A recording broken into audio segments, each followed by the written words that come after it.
unleash rockets from Gaza directly onto synagogues and people's homes. No, it's not going to do that. So the what and the why don't get answered by this action. And the U.S.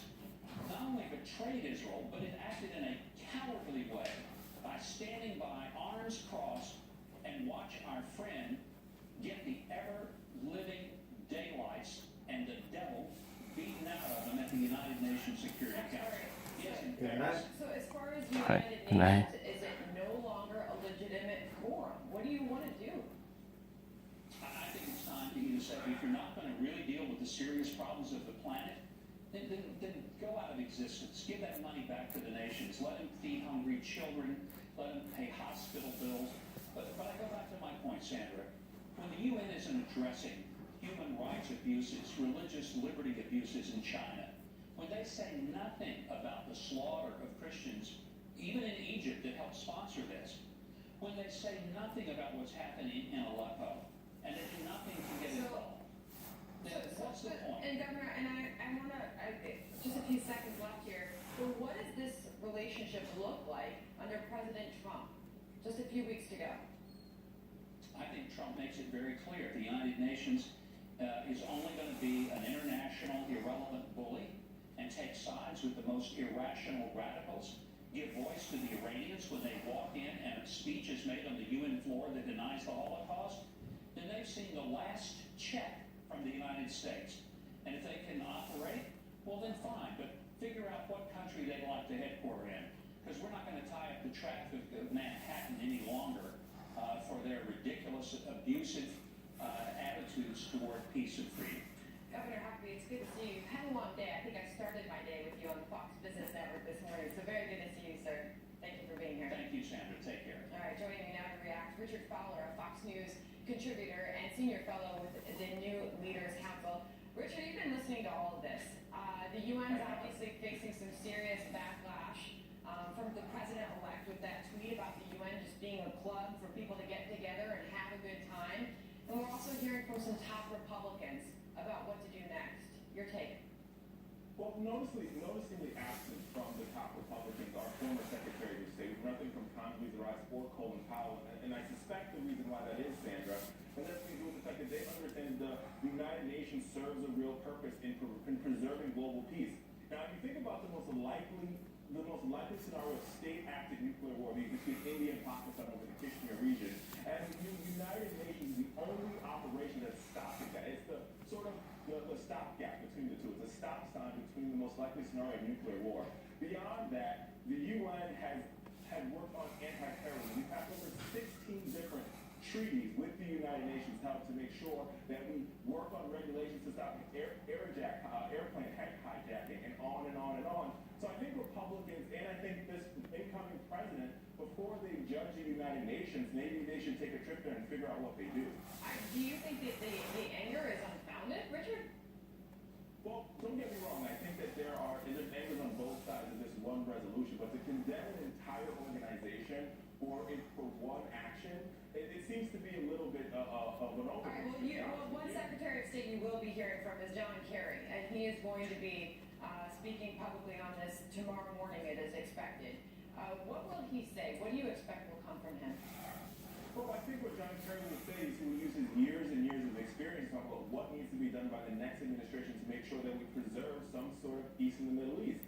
But with that being said, John Kerry will also tell you the value that the United Nations has for the globe. Not only the United States has helped stamp out malaria, but they're also working on curbing the spread of HIV/AIDS. They're working on human rights abuses. And this argument, what makes me so upset is that they're like, oh, well, they're not saying anything about this human rights crisis, they're about that human rights crisis. But how many times has America been silent during human rights crises?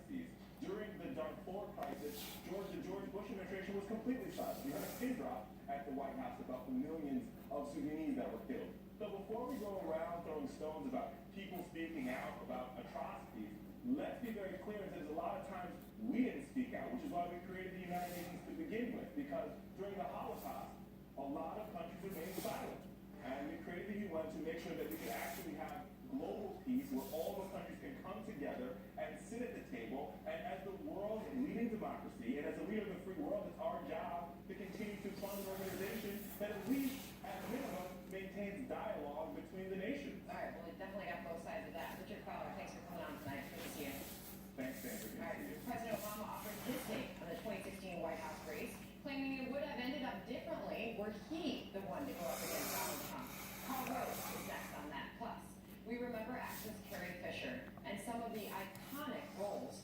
she brought to life.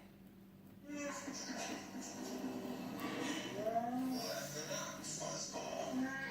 didn't see us alone in the South Passage. Express your true feelings. Are you stuck up, half-witted, scruffy-looking nut-burger? Who's scruffy looking?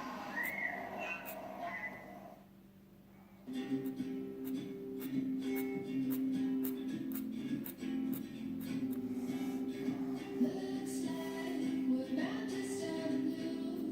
Who better start with than you, dear?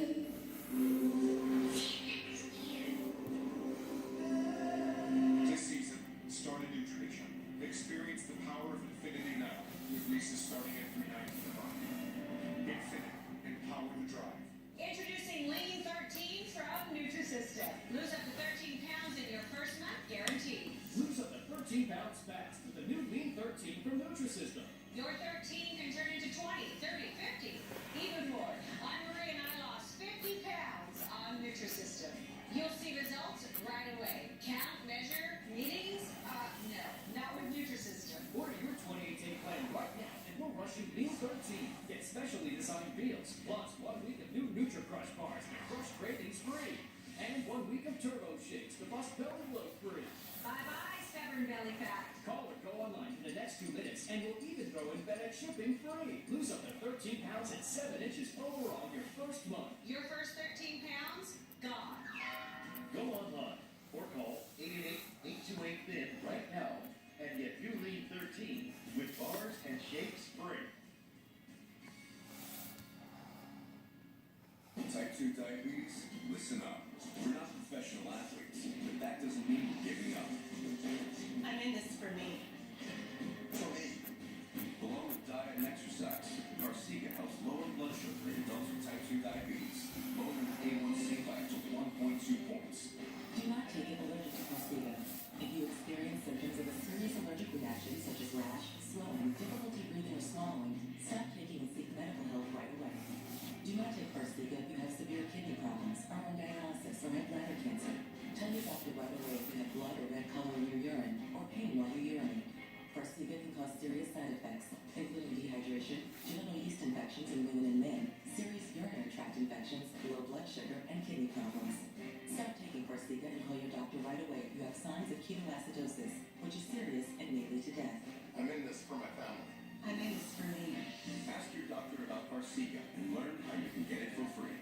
Fox News Channel on Sirius XM. Your favorite shows on Channel 114. Plus every story, every 15 minutes. Fox News headlines 24/7. Channel 115.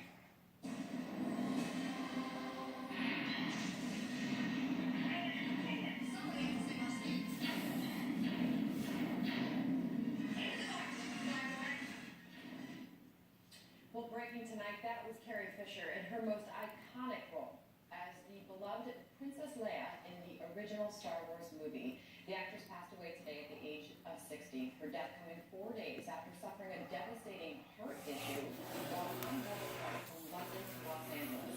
In addition to her big screen roles, Fisher is also known for writing candidly about her struggles with drug addiction and mental illness. Her death comes as the world was still mourning the loss of British pop star George Michael, the voice behind chart-topping hits like Faith and Don't Let the Sun Go Down on Me, died at his home on Christmas weekend from heart failure.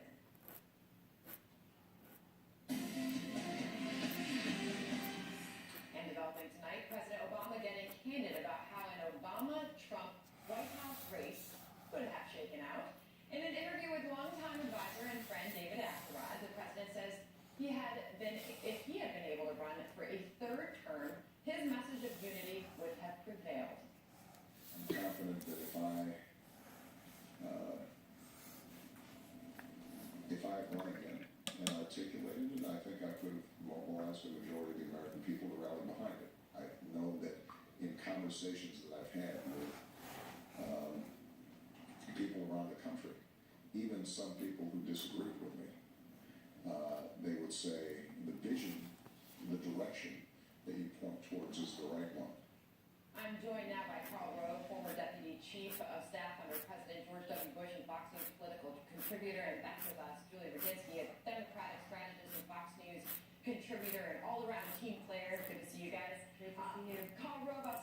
first. President Obama says he would have won if he ran against Trump. Well, first of all, would that have happened? Well, we don't know. Look, that's conjecture. First of all, it's a comment on how lousy he thought Hillary Clinton was. He could have beaten Trump, but she couldn't. But here's the other thing. He said everybody he talks to, including people who disagree with him, tell him you're going in the right direction. Well, in the 2012 exit polls, 46% said they thought the country was going in the right direction. This year, 33% said they thought the country was going in the right direction. People who thought it was off on the wrong track, in 2012, 52%. This year, 62%. So, look, we will never know because the Constitution forbids him from running for a third term, but it's just conjecture. But the dynamic this year was intensely less positive than it was in 2012 when he eked out a just over 3% victory. And it makes you remember all those things he said out on the campaign trail when he and the First Lady were campaigning for Hillary Clinton. She is the most qualified candidate to beat Donald Trump. Well, he's kind of saying the opposite here, right, Julie?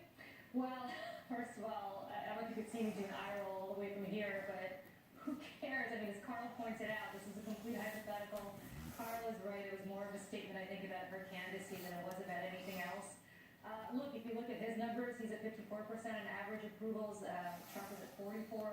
Trump is actually upside down with his disapproval. So, and that's okay. But Julia, let me challenge you with some of the numbers here because he hasn't helped out his party very much. Democrats lost over 1,000 seats under Obama. I'll give you the grand total real quick: a net loss of 1,042 state and federal Democratic posts, including congressional and state legislative seats, governorships, and the presidency. How do you explain that? Yeah, it's been a total disaster on the state level and also on the federal level, but he's talking purely about himself, and he's not talking about anybody else. Could he, Barack Obama, have beaten Donald Trump? And I think he believes the answer is yes. I have no idea whether he would or not have. I think it's, as Carl pointed out, largely irrelevant because we have a constitution that prevents it. If you're talking about the numbers that under the Obama administration have happened to the Democrats, you're absolutely right. The Democrats have had a shellacking time and time again during the administration. It doesn't mean that Barack Obama, with his approval ratings, would have not beaten Donald Trump with his approval ratings. And Carl is right. It was basically a judgment more on Hillary Clinton's campaign than on anything else.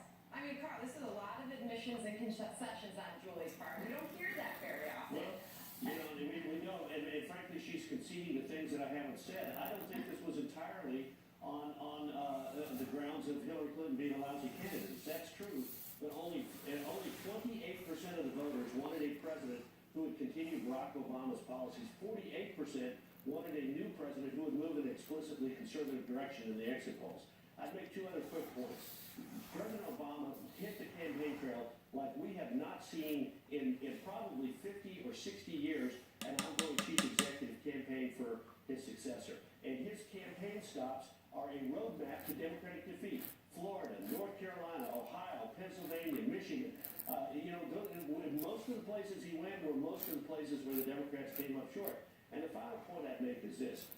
Julia's right. It's been a disaster for the Democrats. So what did he say in the podcast with David Axelrod? His priority at his nonprofit, nonpartisan, tax-deductible presidential center is, quote, to help young leaders become organizers, journalists, and politicians by giving them the tools for progressive change. Now, that's got to cheer the Republicans because that means he's going to keep doing what he's been doing, but it might also upset the IRS because it's in violation of the law to use a nonprofit presidential We've center got to to do leave that. it there, but it's nice to see you two be so nice to each other. But remember what's on the line here, because on his many campaign appearances in September, Obama declared that his legacy's on the ballot.